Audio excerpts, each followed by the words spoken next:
सभी को नमस्ते, गुड आफ्टरनून। आज जो भी व्यूअर्स मेरे साथ जुड़ रहे हैं, उन सबका हार्दिक अभिनंदन, स्वागत।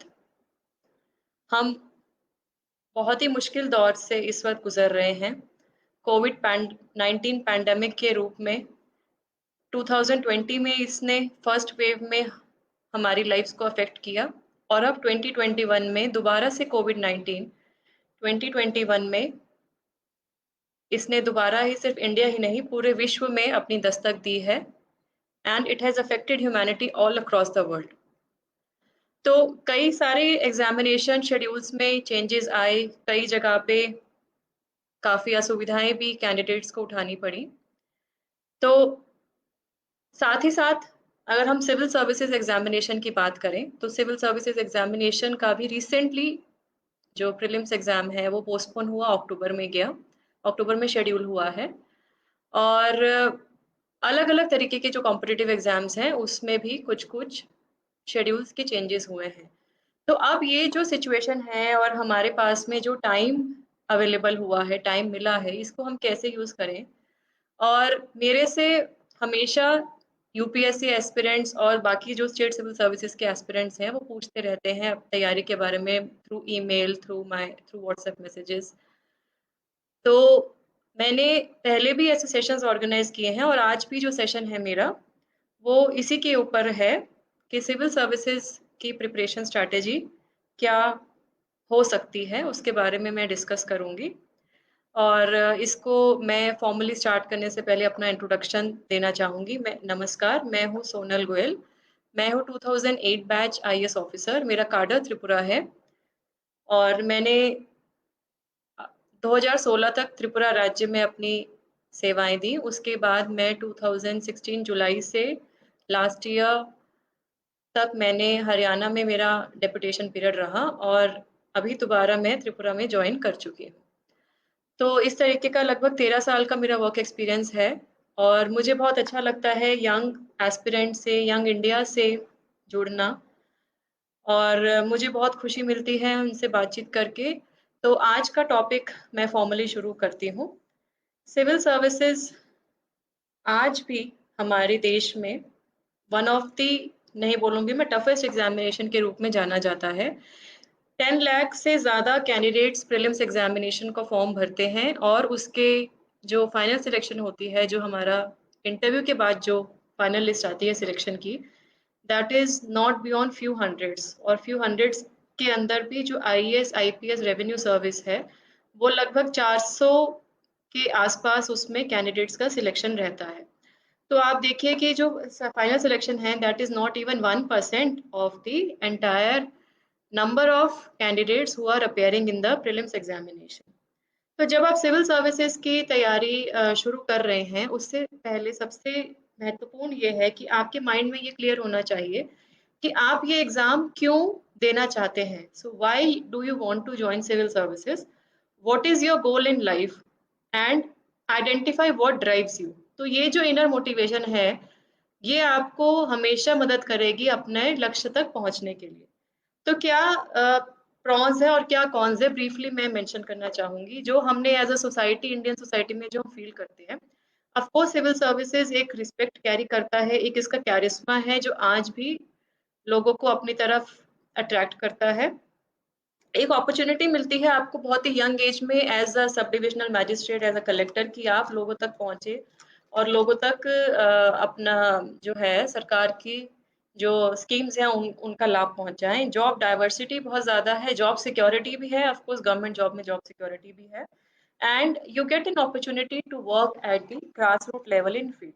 अगर हम कॉन्स की बात करें तो सबको पता है कि इस सर्विस में फ्रीक्वेंट ट्रांसफर्स रहते हैं। हमें ये नहीं पता कि हमारा पहली बात तो सिलेक्शन में भी हमें ये नहीं पता कि हमारा सर्विस में सिलेक्शन कौन-सी सर्विस आएगी, उसके बाद काडर कौन-सा मिलेगा और जब काडर मिलता है उसके बाद भी विदिन द काडर ऑल्सो आपकी अलग-अलग पोस्टिंग्स रहती हैं, तो थोड़ा-सा फैमिली लाइफ को बैलेंस करना एक चैलेंज रहता है।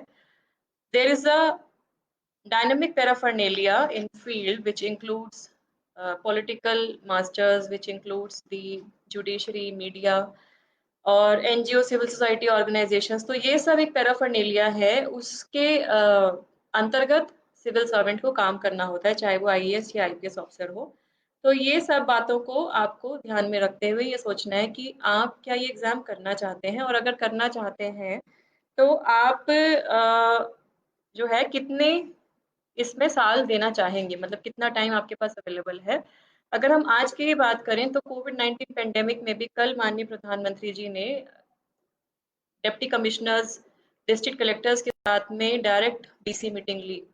तो उन्होंने भी ये बात को एम्फसाइज़ किया कि एक जिले में जो जिला अधिकारी है, जो डिस्ट्रिक्ट मैजिस्ट्रेट है या कलेक्टर है, उसकी परफॉर्मेंस जैसी रहेगी वैसे ही जिले का पैराफर्नेलिया रहेगा, और वैसे ही मतलब उसके ऊपर बहुत ज़्यादा दायित्व है इसको जो है अपने सिस्टम को इम्प्रूव करने का, और विशेष रूप से they have to work day and night for improving the public service delivery.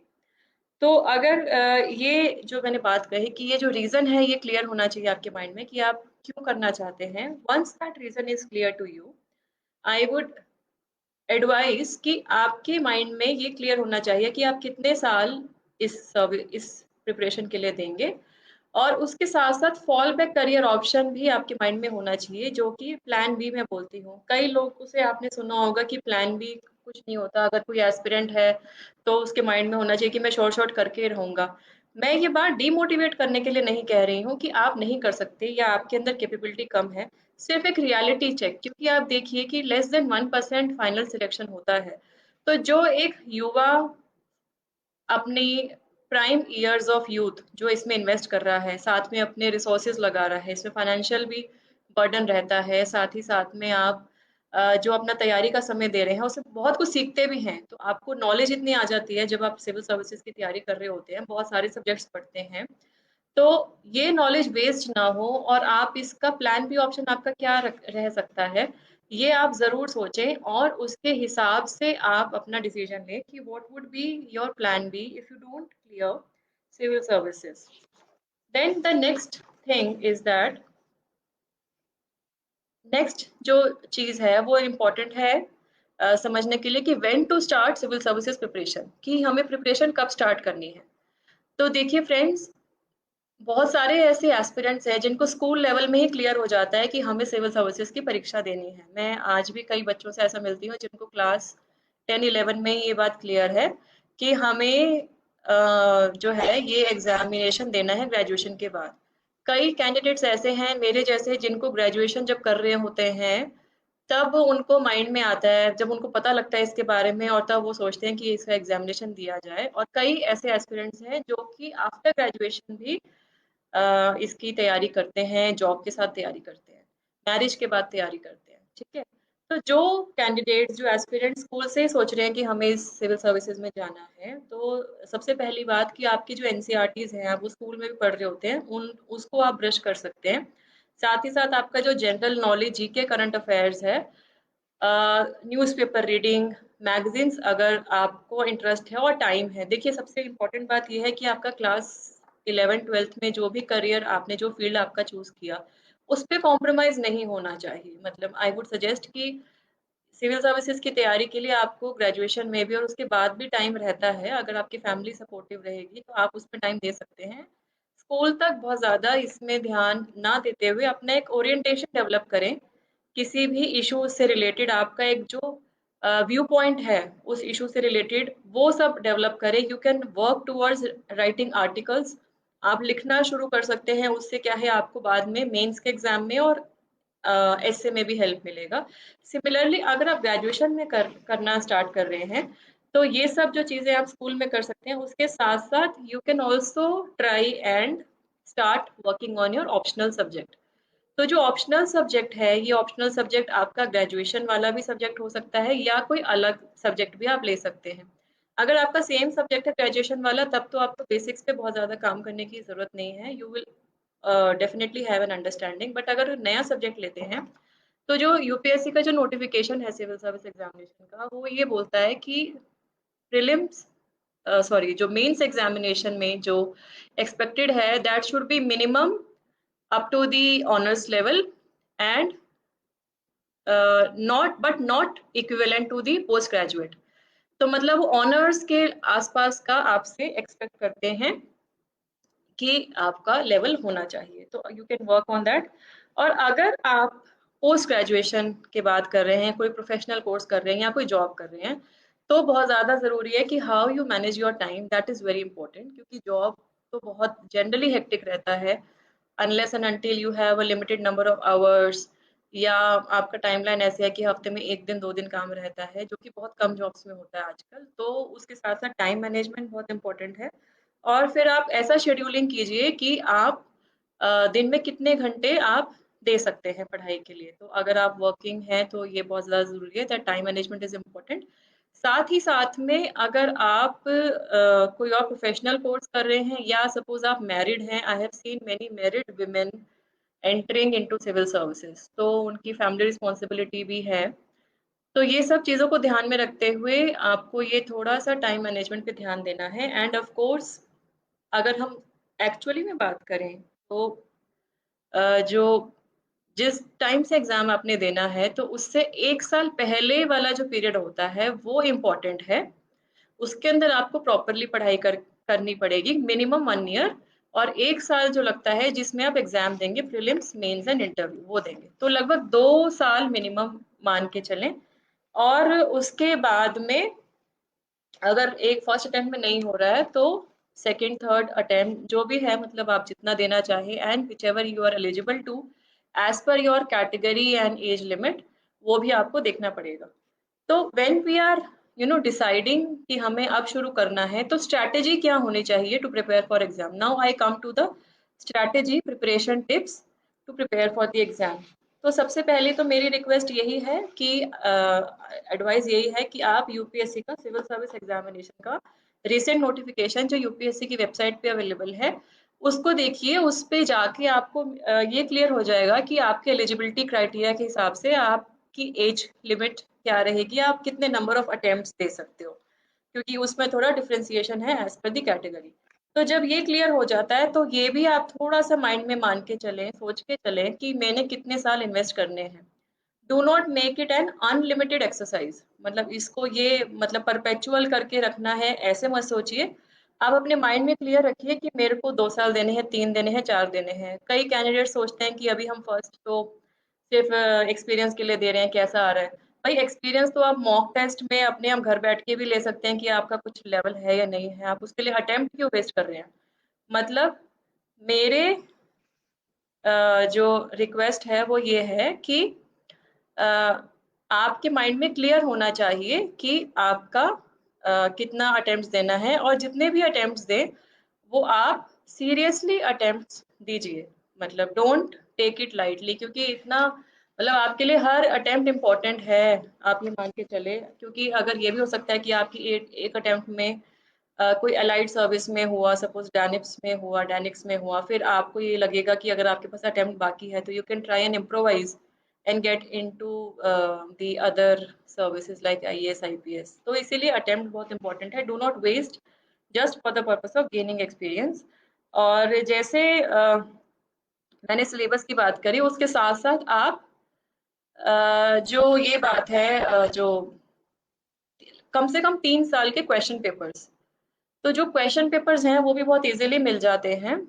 Question papers को आप देखिए और एक आइडिया मिलेगा आपको कि किस तरीके के क्वेश्चंस पूछे जा रहे हैं, और साथ ही साथ आपका कंफर्ट लेवल क्या है। कई बार हमें क्वेश्चन पेपर्स इसलिए भी देखने ज़रूरी हो जाते हैं कि हम अनडिसाइडेड होते हैं अबाउट ऑप्शनल। ऑप्शनल के बारे में बाद में बताऊंगी। तो यूपीएससी नोटिफिकेशन, सिलेबस प्रॉपरली पढ़िए। 2 से 3 साल के क्वेश्चन पेपर्स जो अभी रिसेंट आए हैं, क्योंकि पैटर्न बहुत ड्रास्टिक, बहुत जल्दी-जल्दी भी चेंज होते हैं। जैसे मैंने जब एग्ज़ाम दिया था 2006 और 7 में, दो मेरा सेकंड अटेम्प्ट में क्लियर हुआ। तो मैंने जब एग्ज़ाम दिया तब से लेके अभी तक बीच में फिर उसके बाद सीसेट आया, सीसेट हमारे टाइम पे नहीं था। उसके बाद भी मतलब चेंजेस काफ़ी ज़्यादा होते रहते हैं। तो इसलिए बहुत पुराने पेपर्स देखने का फ़ायदा नहीं है। आप रिसेंट 2 से 3 साल के क्वेश्चन पेपर्स देखिए। और जब आपका इम्पोर्टेंट डिसीजन जब हो जाता है कि हाँ मैंने इस साल में देना है, तब आपको डिवाइड करना पड़ेगा अपना टाइम अवेलेबल। अब इसके लिए मैं एक एग्जांपल देना चाहूँगी। फॉर एग्जांपल अगर हम नेक्स्ट ईयर की बात करें 2022 में टेंटेटिवली हम ये मान के चलते हैं जो रेगुलर शेड्यूल होता है उसके हिसाब से जून में प्रीलिम्स होगा। तो जून में अगर प्रीलिम्स होना है और उसके बाद अक्टूबर नवंबर में मेंस होंगे एंड देन नेक्स्ट ईयर 23 में अप्रैल में इंटरव्यू रहेगा। तो आज हम मई में हैं, हमारे पास पूरा 1 ईयर है अवेलेबल अगर हमें नेक्स्ट ईयर के प्रीलिम्स में अपीयर होना है।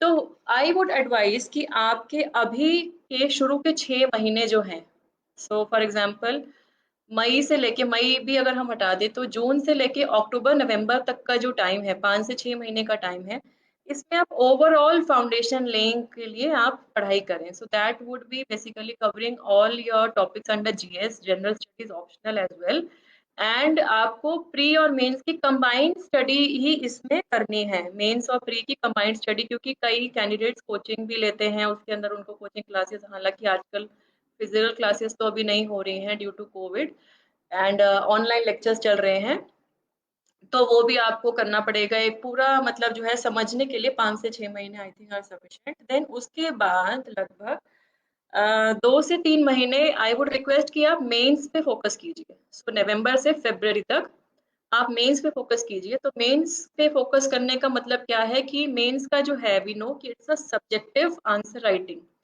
तो जिसमें आपको रिपीटेड रिविजन्स की भी ज़रूरत पड़ेगी और आपको अपने नोट्स जो हैं उसको रिवाइज करके आपको ये माइंड में होना चाहिए कि ये क्वेश्चन अगर आएगा, इतने मार्क्स में आएगा, तो मैं इसमें क्या जवाब मैं दूंगा, दूंगी। तो ये बहुत इम्पोर्टेंट जो है, इसको आप यूज़ कीजिए। और उसके बाद जब आपको प्रीलिम्स का एग्ज़ाम देना है, सो फॉर एग्जांपल जून में अगर प्री का एग्ज़ाम है, तो उससे लगभग 2 से 3 महीने पहले तक completely focus on prelims examination preparation. तो 2 से 3 महीने आपको रहेंगे प्री के लिए, I think that are sufficient, क्योंकि आपने पहले भी पढ़ा हुआ है। ऐसा नहीं है कि जब आप मेंस के लिए भी तैयारी कर रहे हैं तो आप प्री को छोड़ देंगे, क्योंकि एक बात इंपॉर्टेंट है कि हमारा जो जीके करंट अफेयर्स है वो हमको डेली ही पढ़ना है। तो GK current affairs, current knowledge, ये जो है, जो जीएस का जो सब्जेक्ट है, इसको हमें डेली पढ़ना है, और ये इम्पोर्टेंट हमारा मेंस के लिए भी रहेगा और ये प्री के लिए भी रहेगा। तो जब फिर आपने प्री दिया जून के अंदर, उसके बाद फिर जब आपका मेंस का टाइम आएगा, of course you have to study on your mains. और जैसे ही आप प्री देते हैं उसके बाद थोड़ा सा गैप लेके, don't take a long break, आप थोड़ा सा गैप लेके जो है आप दोबारा तैयारी में लग जाइए। क्यों, डू नॉट वेस्ट टाइम। कई कैंडिडेट ये सोचते हैं कि पता नहीं हमारा होगा नहीं होगा, और देखेंगे अभी एक बार प्री का रिजल्ट आने दो। तो फ्रेंड्स, हम जब एग्जाम दे ही रहे हैं तो हमारे पास लिमिटेड टाइम है। अगर बाई चांस इस अटेम्प्ट में नहीं भी हो रहा है, तो अगर आप ये टाइम जो आपके पास अवेलेबल है आप उसको यूज करेंगे, तो कहीं ना कहीं आपकी तैयारी में, सेकेंड अटेम्प्ट में भी आपको इम्प्रूव करने में मदद करेगा। तो इस टाइम को वेस्ट मत कीजिए।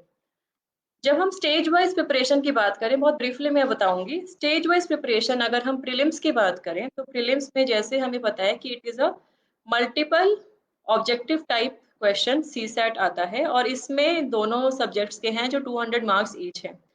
सब्जेक्ट वन जो है वो बेसिकली जनरल स्टडीज है, general studies including current affairs. और जो पेपर टू रहता है वो है एप्टीट्यूड टेस्ट, जिसके अंदर कॉम्प्रिहेंशन, लॉजिकल रीजनिंग और मेंटल एबिलिटी, न्यूमरेसी, वो सब जो है वो सब चीज़ों का टेस्ट रहता है। तो ये दोनों ही जो पेपर हैं सेम डे में एग्जाम कंडक्ट किया जाता है, एंड ऑब्जेक्टिव टाइप होते हैं और आपको मार्क करना होता है। तो जीएस के लिए, सॉरी, जो प्रीलिम्स है उसके लिए आपको एक्सटेंसिव मतलब, क्योंकि लिखना वैसे नहीं है, आपको जस्ट आपके माइंड में रिफ्लेक्ट होना है उस चीज को, कि आपको उसका जैसे ही कोई चीज पूछी जाए तो आप उसका आंसर दे पा रहे नहीं दे पा रहे हैं, आप आपका माइंड उसको रिकलेक्ट कर रहा है। तो I mean it needs an extensive type of a study preparation. If we talk about mains, अगर हम मेंस की बात करें, मेंस के अंतर्गत देयर आर मतलब 7 पेपर्स होते हैं, जिसको आपको, वैसे टोटल 9 पेपर्स होते हैं, बट 7 पेपर्स होते हैं जिसमें आपको मार्क्स काउंट किए जाते हैं।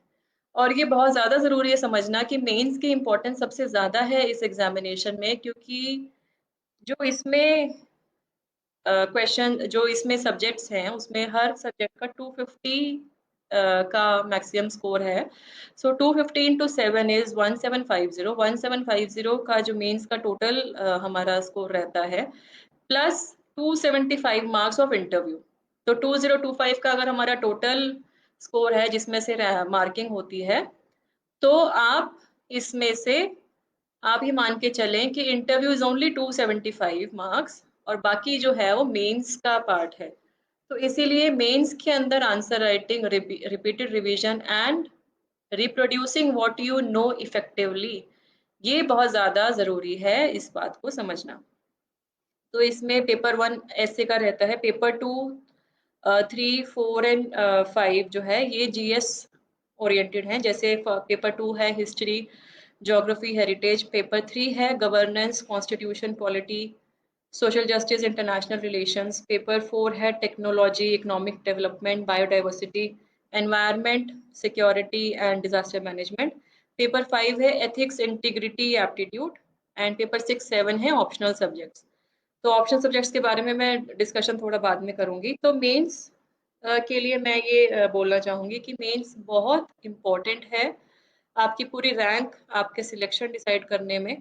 और फ्रेंड्स, एक एक नंबर से आपको पता है कि एक एक नंबर से कट ऑफ में कैंडिडेट्स क्वालिफाई करना रह जाते हैं। तो मेंस को बिल्कुल भी लाइटली मत लीजिए, इसको बहुत ज़्यादा ध्यान दीजिए, प्रैक्टिस कीजिए। मॉक टेस्ट अवेलेबल हैं, ऑनलाइन अवेलेबल है, फिजिकल भी अवेलेबल है। मॉक टेस्ट दीजिए।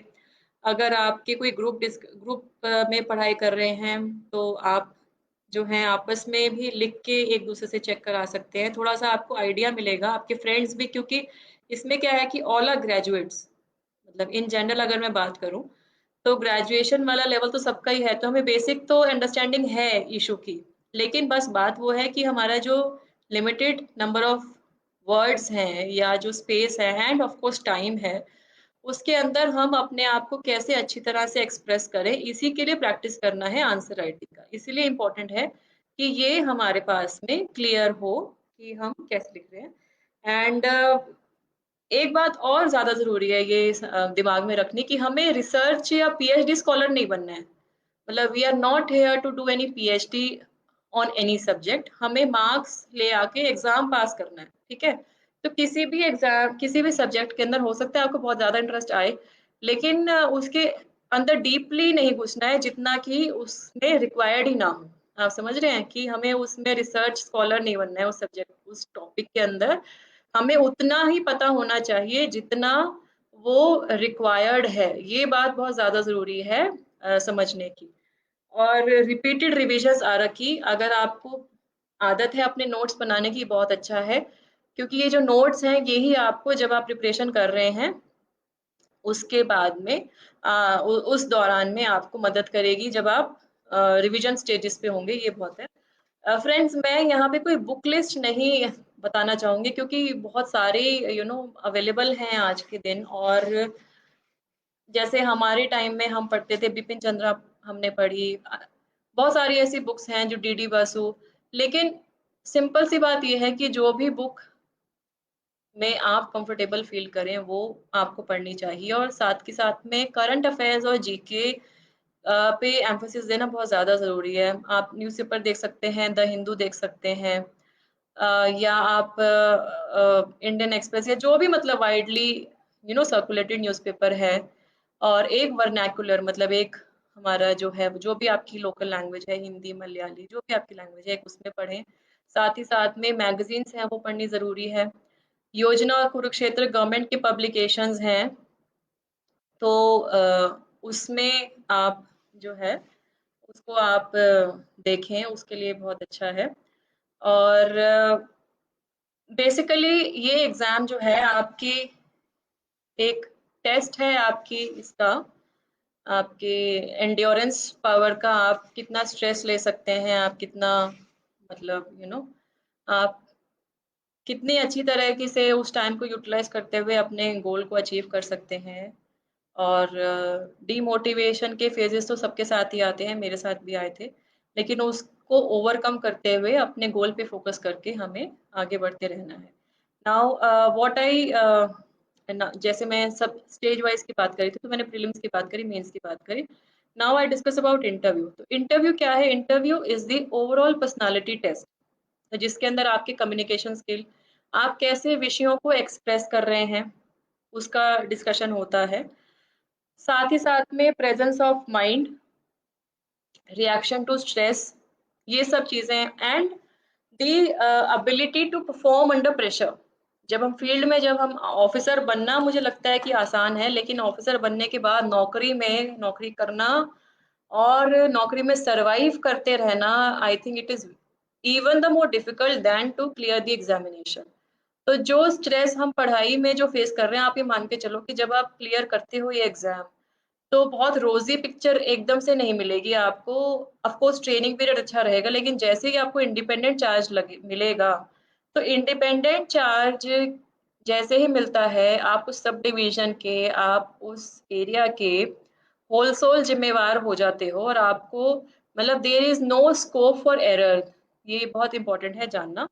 तो इंटरव्यू की बात करें तो आप अपने सीवी पे वर्क करें, आपका क्या बैकग्राउंड है, आप कहाँ से आ रहे हैं, क्या कोर्स आपने, क्या प्रोफेशनल या एकेडमिक क्वालिफिकेशन हासिल की है, उसके बारे में, आपका नेटिव प्लेस क्या है, आपके पेरेंट्स क्या करते हैं, your family, if you are working then your work profile, and आपकी हॉबीज क्या हैं।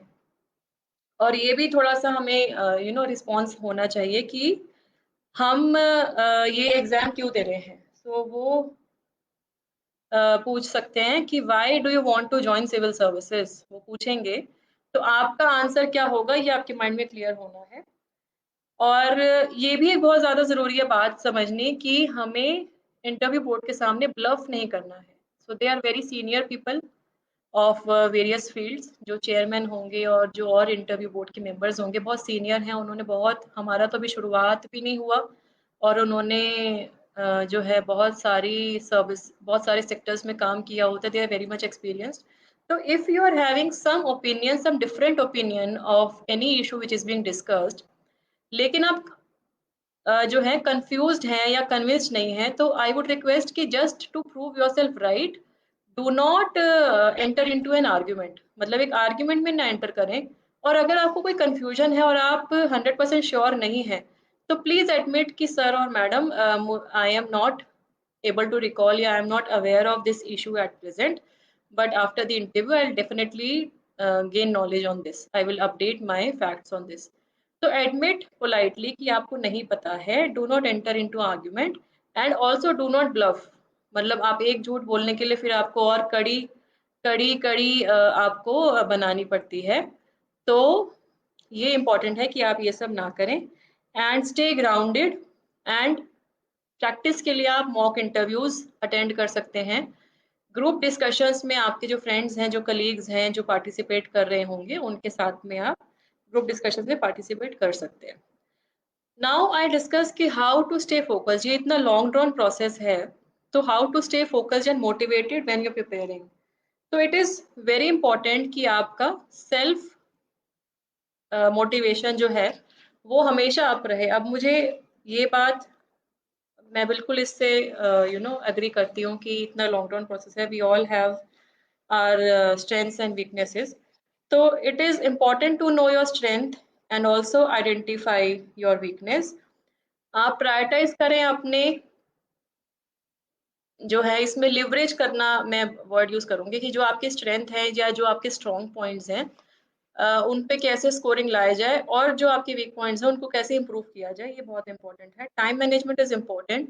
You break the task. So for example, अगर आपके पास 1 साल है, उस 1 साल में 12 महीने हैं, तो उन महीनों को, जैसे मैंने बताया, महीनों को पहले ब्रेक कीजिए, फिर जितने मंथ्स हैं उसके अंदर वीक्स अवेलेबल हैं, उस वीक्स को भी आप ब्रेक कीजिए। तो वीकली आप अपना कैलेंडर शेड्यूल बनाइए कि मैं इस वीक में ये करूंगा।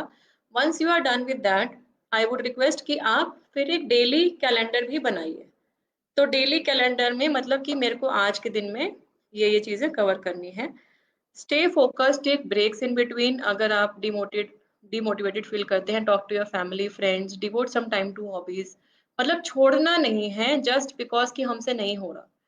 आप जिस टाइम पे सोच रहे हैं कि हमसे नहीं हो रहा, उसी टाइम पे ऐसे बहुत सारे एस्पिरेंट्स होंगे ऑल ओवर द कंट्री में जो यही बात सोच रहे होंगे।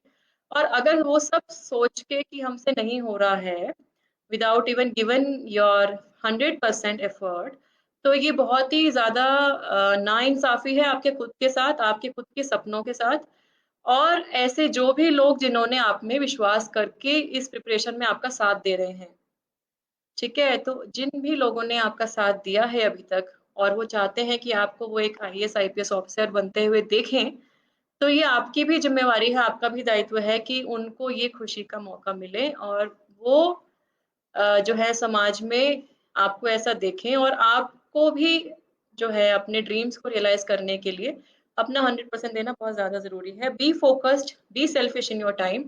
अगर कोई कोई यू नो कोई कोई भी आपको कुछ बोल रहा है, टैंट्रम्स या ताने जो भी सोसाइटी में कई चीज़ें ऐसी होती हैं जो हमें देखनी पड़ती हैं, तो लेकिन इन सबको इग्नोर कीजिए, अपने आप अपने टाइम के लिए आप मैनेज करने की कोशिश कीजिए।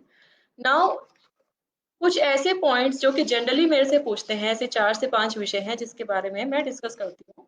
तो some common concerns pertaining to the examination preparation. तो पहली तो बात यही है कि मेरे से पूछते हैं कैंडिडेट्स कि how many hours to devote to prepare for civil service examination.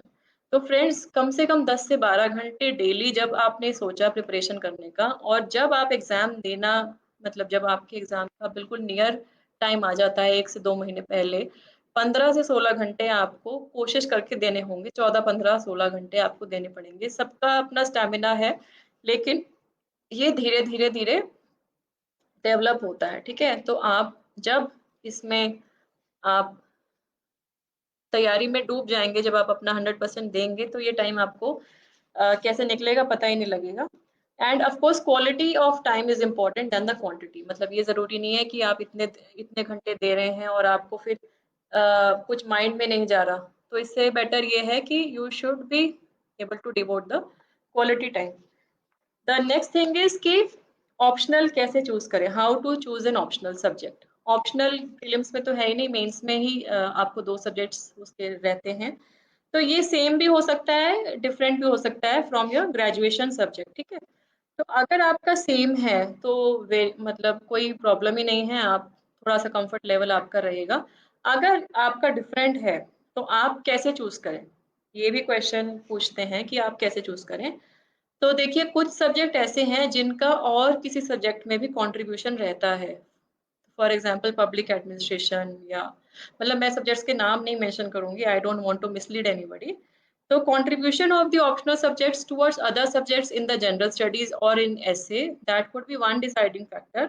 Study material किस में अवेलेबल है एंड आल्सो उसमें स्कोरिंग क्या रहता है और बहुत ज़्यादा इम्पोर्टेंट है ये देखना कि आपका इंटरेस्ट उसमें है या नहीं है। मतलब आप कोई ऐसा सब्जेक्ट ले लें जिसको जिसको आपको पढ़ने में रुचि ही नहीं हो रही, तो आप उसमें सस्टेन नहीं कर पाओगे। तो you should find that interest that subject interesting. तो ये ज़रूरी है कि जो सब्जेक्ट आपको अच्छा लगता है, जिसमें आपका ओरिएंटेशन है, वो सब्जेक्ट लीजिए। लास्ट 2 से 3 साल का क्वेश्चन पेपर देख लीजिए, आपको आइडिया मिल जाएगा कि आपके लिए ये सब्जेक्ट कैसा रहेगा, उसके अंदर स्टडी मटेरियल कैसा अवेलेबल है। ये सब को ध्यान में रखते हुए आप अपना ऑप्शनल सब्जेक्ट चूज़ कीजिए। नेक्स्ट थिंग इज़ कि हमारा मीडियम क्या लेना है, हिंदी मीडियम, इंग्लिश मीडियम।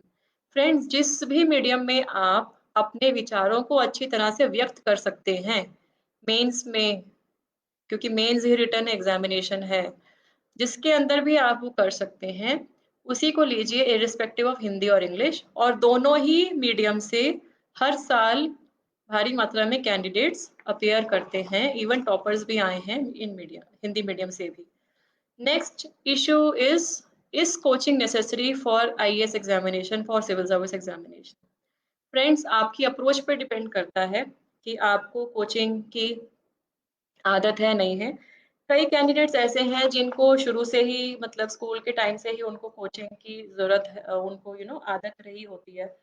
तो उनको कोचिंग में ही पढ़ने का रहता है कि हम कोचिंग ही जॉइन करें। कई कैंडिडेट्स ऐसे हैं जो कोचिंग में कंफर्टेबल फील नहीं कर रहे होते हैं।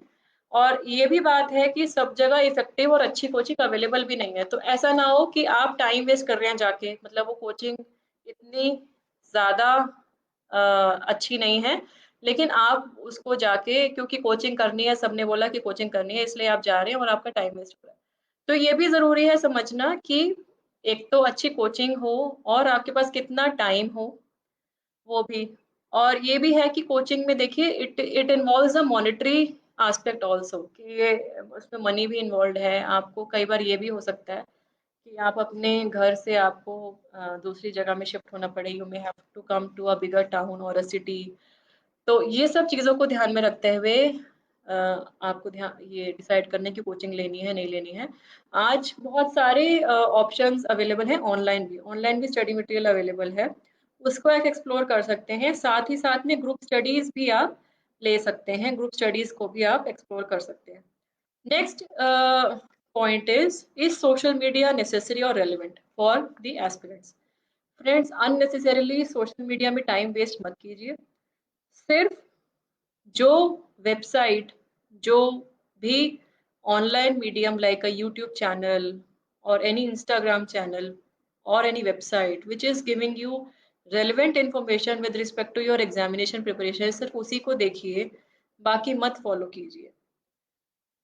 जो भी एस्पिरेंट्स बहुत सीरियसली प्रिपेयर कर रहे हैं इस एग्जामिनेशन के लिए, they should refrain from using unnecessarily the social media.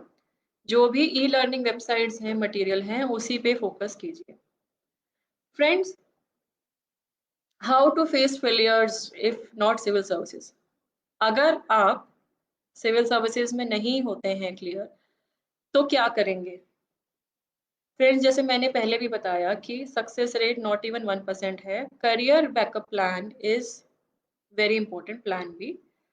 और जब आप ये तैयारी कर रहे हैं तो आपके पास इतनी नॉलेज आ जाती है कि you can use it in various other avenues.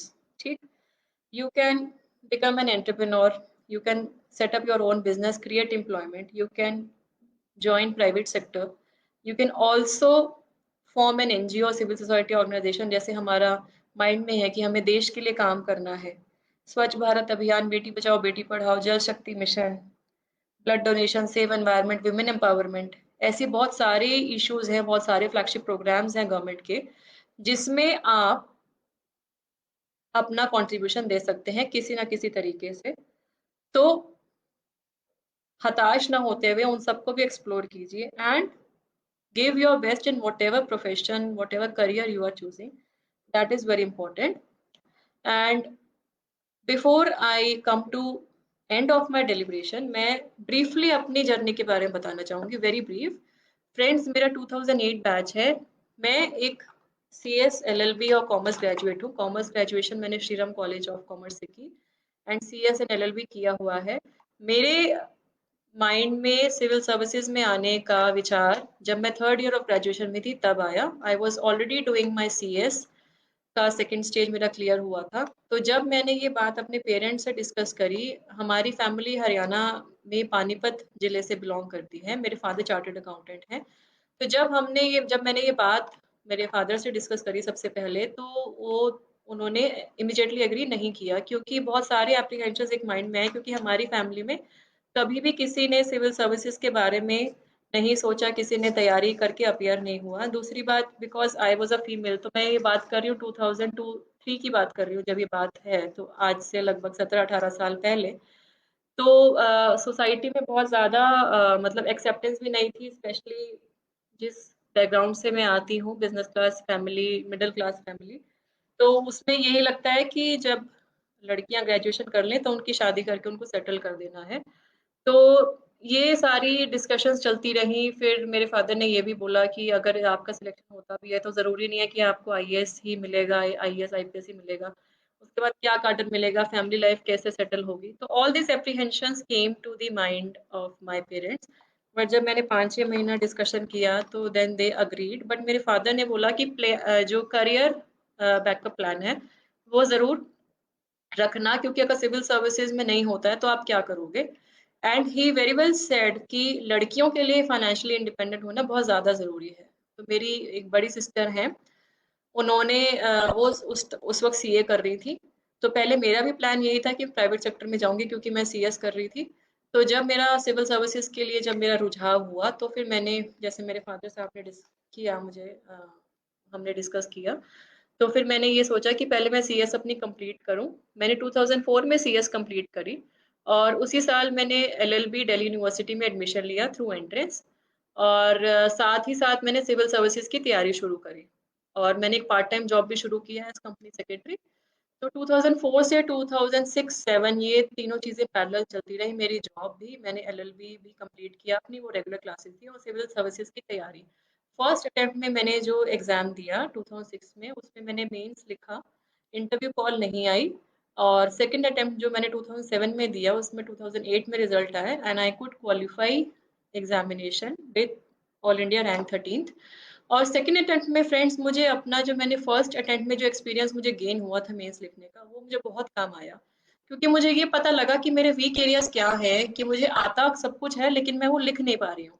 तो वो इसीलिए नहीं लिख पा रही क्योंकि मेरे पास आंसर राइटिंग प्रैक्टिस की कमी थी। तो मेरा यही गोल था कि मुझे अपना 100% देना है, कि मेरे को अगर तीसरा अटेम्प्ट ना देना पड़े, क्योंकि मुझे पता है कि मेरे पास टाइम कम था। मेरे को आगे देने का मौका मिलेगा नहीं मिलेगा मुझे ये भी क्लियर नहीं था। तो मुझे यही लगा कि अब जो मुझे एग्ज़ाम देना है वो ऐसे देना है कि मेरे को अपने ऊपर कोई रिपेंटेंस नहीं होनी चाहिए कि मैंने अपना 100% नहीं दिया।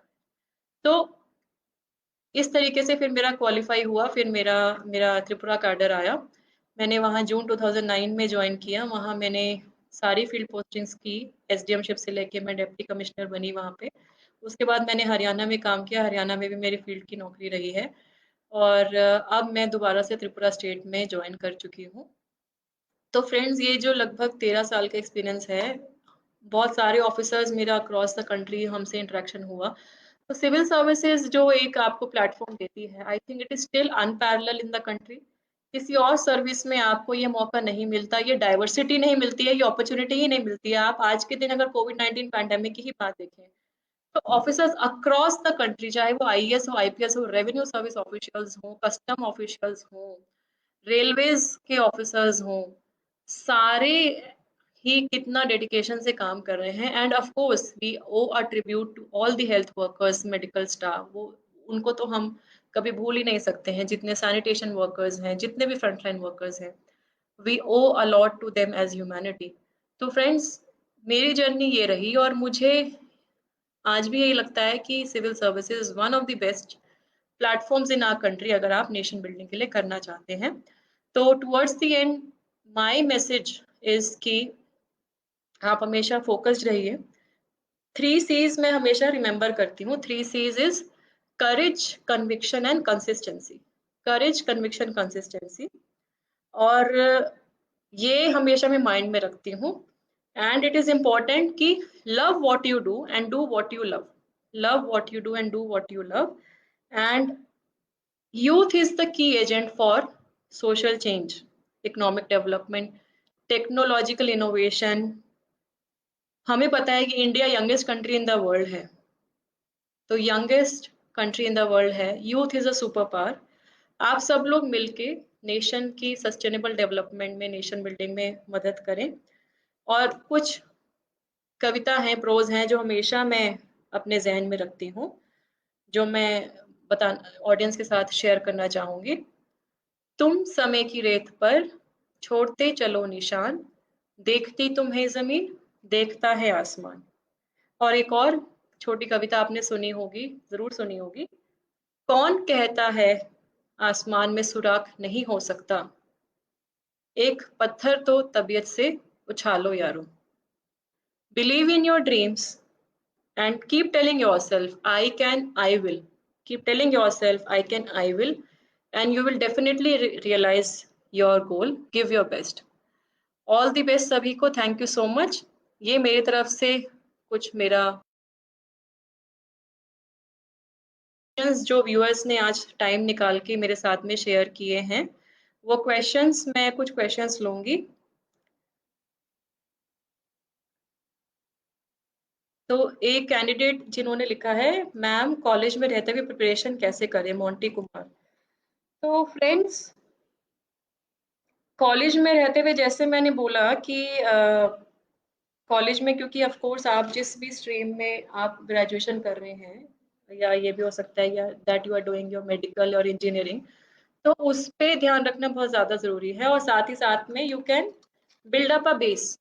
तो बेस में क्या है कि आपकी एनसीईआरटीज और पढ़नी बेसिक जो है कॉन्स्टिट्यूशन, पॉलिटी के बारे में आइडिया लेना, जनरल जीके के लिए आप करंट अफेयर्स पे ध्यान देना, न्यूज़पेपर रीडिंग, मैगज़ीन रीडिंग, इन सब पे ध्यान दे सकते हैं। और कॉलेज में आई थिंक ये सब चीज़ों पे आप ध्यान दीजिए। And as soon as your graduation is complete, अगर आप कोई और पोस्ट ग्रेजुएशन का कोर्स भी कर रहे हैं, तो उसके साथ-साथ भी इसको बैलेंस करना ज़रूरी है। लेकिन जैसे मैंने बताया कि मिनिमम 1 साल प्रीलिम्स देने से पहले आपको डेडिकेटेड एफर्ट्स ज़रूर देने पड़ेंगे इस एग्ज़ाम को क्लियर करने के लिए।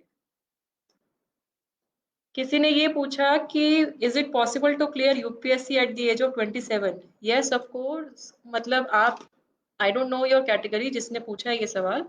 आप प्लीज़ यूपीएससी की वेबसाइट पे जाके सिविल सर्विसेज की नोटिफिकेशन को पढ़िए, उसमें आपकी कैटेगरी के हिसाब से आपको मिल जाएगा कि आपके पास कितनी नंबर ऑफ अटेम्प्ट्स हैं and what is the age limit criteria for you. So वो आप देखिए। तो ये सब बातें एक्चुअली मैं मैक्सिमम तो बता चुकी हूँ अपनी टॉक में। हाउ टू चूज़ सब्जेक्ट, देखिए ऑप्शनल सब्जेक्ट के लिए वही मैंने बात बताई कि अगर आपको ग्रेजुएशन वाले सब्जेक्ट के अंदर ही कंफर्टेबल है तो वही लीजिए, नथिंग लाइक दैट। अगर आपको वो सब्जेक्ट नहीं लेना है तो आप ये देखिएगा कि किस में आपका इंटरेस्ट है, क्योंकि वो सब्जेक्ट आपको पढ़ना पड़ेगा, उसको याद करना पड़ेगा। अगर आप कोई ऐसा सब्जेक्ट ले लेंगे जिसमें आपको जस्ट फॉर द सेक कि दूसरा कोई कह रहा है कि भाई वो स्कोरिंग है इसलिए आपने ले लिया, वो नहीं अच्छा रहेगा मेरे ख्याल से। आपको इंटरेस्ट होना चाहिए, साथ ही साथ में उसमें स्टडी मटेरियल अवेलेबल अच्छा होना चाहिए। And you can have a look at the previous 2 to 3 years question papers to get an idea किस तरीके के उसमें सवाल पूछे जाते हैं और आपको कैसा कंफर्टेबल फील हो रहा है या नहीं हो रहा है। तो ये सब चीज़ें आपको ऑप्शनल डिसाइड करने में आपको लेना चाहिए। Somebody has written should pre and mains preparation be done together. Friends, जैसे मैंने बताया कि आपको इनिशियली जो है, आपको इनिशियली कुछ महीने, 5 से 6 महीने आपको दोनों की मिक्स तैयारी के लिए ही देने पड़ेंगे, क्योंकि आपको जो जैसे जीएस है, जीएस आपको प्री में भी यूज होगा, मेंस में भी यूज होगा, और जीएस के 4 मतलब सब्जेक्ट्स हैं और ऐसे है। तो आप इन सब की तो कंबाइन ही कीजिए। जब आपका प्री एग्जाम आ रहा है पास में, तब आप 2 से 3 महीने प्री के ऊपर फ़ोकस कीजिए, और जब आप प्री दे देंगे उसके बाद मेंस पे फ़ोकस कीजिए, ठीक है? पहले तो आपको सब चीज़ें पढ़नी ही पड़ेंगी। बीच में ऑफ कोर्स कुछ टाइम मेंस के लिए इसलिए देना होता है क्योंकि हमें मेंस में जैसे आंसर राइटिंग की प्रैक्टिस करनी है, वो सब चीज़ें इम्पोर्टेंट रहती हैं, तो उस पे ध्यान देना ज़रूरी है। Which institute is good for coaching? Friends, मैं यहाँ बिल्कुल नहीं बताना चाहूँगी कि कौन-सा कोचिंग अच्छा है, कौन-सा नहीं अच्छा है। ये टोटली आप अपने लेवल पे इंक्वायर कीजिए। ये ज़रूरी भी नहीं है आप कोचिंग जॉइन करो, जैसे मैंने पहले भी कहा। तो आप जिस चीज़ में कंफर्टेबल हो, सेल्फ स्टडी भी कई स्टूडेंट्स करके पास होते हैं। तो कोचिंग मतलब आप सर्च करेंगे, आप पूछेंगे, आपको पता लग जाएगा, but it is not possible on my part to recommend any coaching institute. Then ma'am, job के साथ-साथ प्रिपरेशन कैसे करें?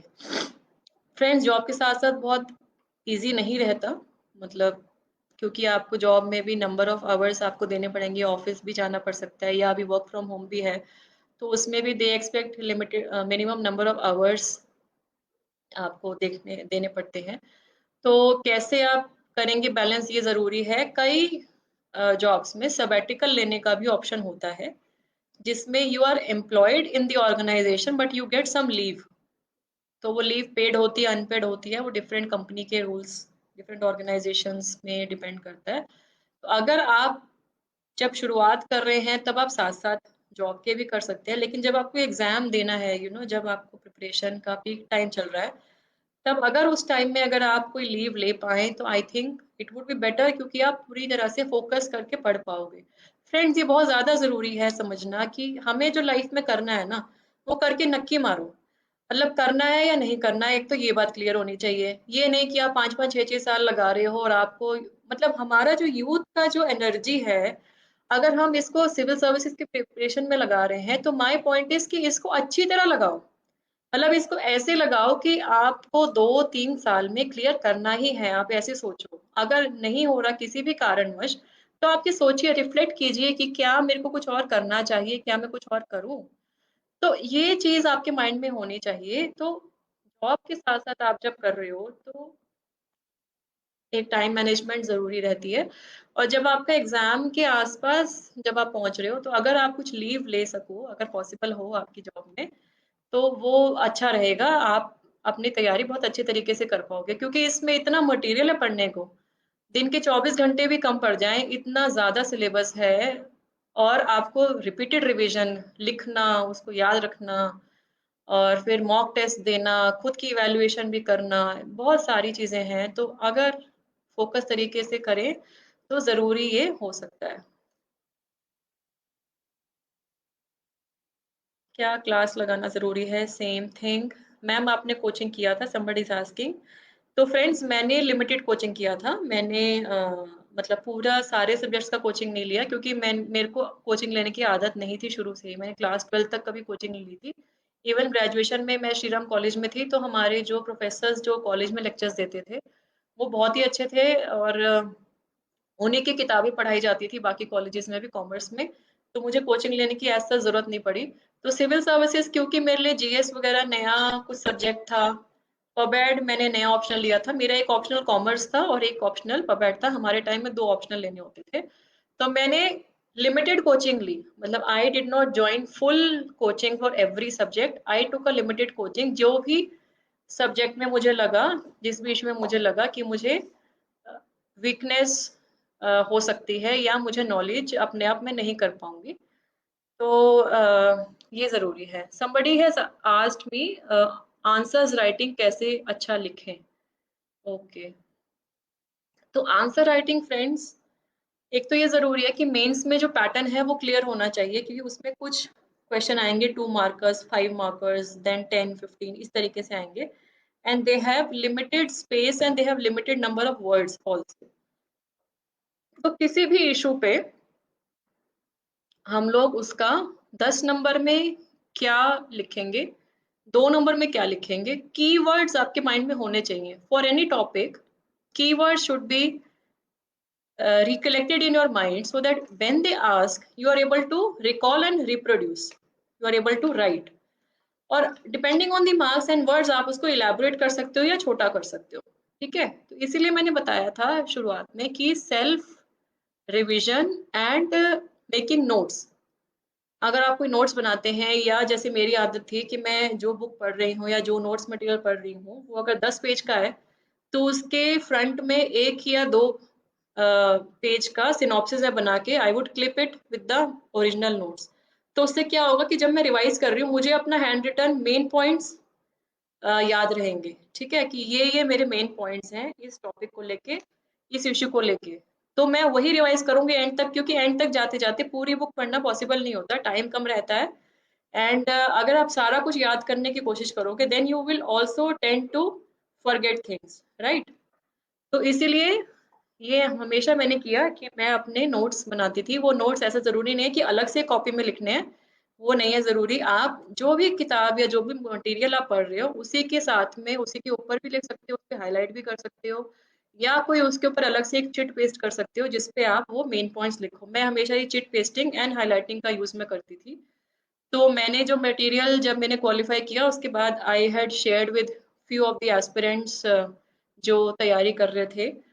तो अनफॉर्च्युनेटली मेरे पास वो मटेरियल अवेलेबल नहीं है, नहीं तो मैं अपने नोट्स भी शेयर कर पाती, बट मैंने उस वक़्त शेयर कर दिए थे कुछ एस्पिरेंट्स के साथ में, जिनको मुझे लगा ज़रूरत है।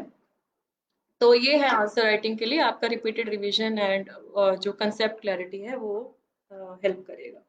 आई think now last question I would take, becoming life after becoming IAS, ये किसी ने लिखा। ठीक है। तो friends, life after becoming IAS, आपको अच्छा लगता है कि आप एक लेवल पे पहुंचे, आपको एक अपॉर्चुनिटी भी मिलती है, लेकिन बहुत सारे चैलेंजेस भी हैं। जैसे मैंने बताया कि एक पैराफर्नेलिया है फील्ड के अंदर, जिसमें judiciary, media, NGO, civil society, political influences, ये सारी चीजें हैं जिसमें आपको काम करना है। साथ ही साथ में you sometimes feel that you are unstable, in the sense कि आप अपनी ट्रांसफर पोस्टिंग डिसाइड नहीं करते हैं। You can be transferred at any time, और आपको ये नहीं पता है कि कितने दिन आपको उस असाइनमेंट में रहना है।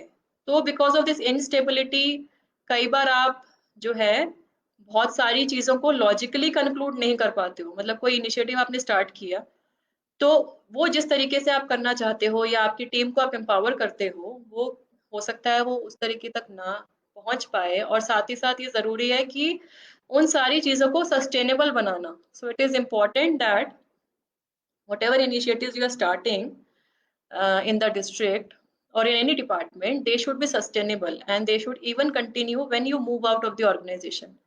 तो ये बहुत ज़्यादा ज़रूरी है कि उसको करें, और साथ ही साथ में I would also share that balancing personal and family life is also very important. Even as an officer, मैं एक लेडी ऑफिसर हूँ, और आई हैव 2 किड्स। मेरे 2 बच्चे हैं। My husband is an IRS officer. तो कई बार बहुत आसान नहीं होता। इलेक्शन ड्यूटी हो गई, लॉ एंड ऑर्डर ड्यूटी हो गई, VVIP प्रोटोकॉल ड्यूटी है। Sometimes you are not able to meet your family members. तो it is not very easy to face this challenges every day, but बात वही है कि ये आपकी मन में क्लैरिटी होना चाहिए कि मैंने ये एग्जाम क्यों दिया, मैं ऑफिसर क्यों बनी हूँ, और वही मोटिवेशन आपको ड्राइव करता रहेगा, and you will be able to sail through definitely, and you will be able to perform well in field. कई एस्पिरेंट्स इसी उसमें जद्दोजहद में कि हम कर पाएंगे नहीं कर पाएंगे, आफ्टर सिलेक्शन भी कई ऑफिसर्स ऐसे भी सोचते हैं। ऐसा मत सोचिए। जो भी ऑफिसर बना वो भी एक ह्यूमन बीइंग है, आप भी एक ह्यूमन बीइंग है। सबकी अपनी स्पेशल क्वालिटीज हैं। We all have special inherent qualities in us. हम सब लोग गिफ्टेड हैं, गॉड हैज ब्लेस्ड अस। तो आप अपने हौसलों पे विश्वास रखिए, और आप जहाँ भी जाएंगे, you you should try to do better and better. That is my only um, request to all of you. And my last, now I would be ending the session. It's already 56 minute plus. So friends, आप सब लोग को all the best. My best wishes to the all the young people out here. May you all achieve your dreams and do not be demotivated, do not be disappointed. And अभी जो situation है, अगर आपका exam postpone भी हुआ prelims का, अगर कोई इस साल भी दे रहा था, डू नॉट बी डिसहार्टेंड। इस तरीके के जो अनप्रेसिडेंटेड क्राइसिस चैलेंजेस हैं, ये ह्यूमैनिटी ने अभी रिसेंट लास्ट ईयर से ही देखे हैं, and we all hope that we come out of this very soon. But till it is there, utilise your time. Distractions नहीं है, आप पार्टीज के लिए नहीं जा रहे, आप बाकी चीज़ों के लिए जिसमें आपका टाइम होता है, कि सोशलाइजेशन नहीं हो रही, इसको यूटिलाइज कीजिए। अगर आप डीमोटिवेटेड डिप्रेस्ड फील करते हैं, talk to your family friends, give time to your hobbies and stay happy. It is very important to stay happy. Maintain your physical and mental health. It is also important कि हमारी physical और mental health पे भी हम ध्यान दें। Yoga, meditation, exercise, aerobic, Zumba, dance, जो भी चीज़ आपको पसंद है, वॉकिंग, रनिंग, कुछ ना कुछ अपने रूटीन में लेके आए, ताकि आप एक हेल्दी लाइफस्टाइल आगे सर्विस में आने के बाद भी मेंटेन कर पाए। तो इन्हीं शब्दों के साथ I would like to end my session. Thank you all. आज जो भी इस सेशन में मेरे साथ जुड़े हैं, आप सबका बहुत बहुत धन्यवाद। और आप सब लोग खुश रहें, स्वस्थ रहें, और हम सब मिलकर देश के उन्नति प्रगति में अपना योगदान देते रहें। जय हिंद, जय भारत। Thank you.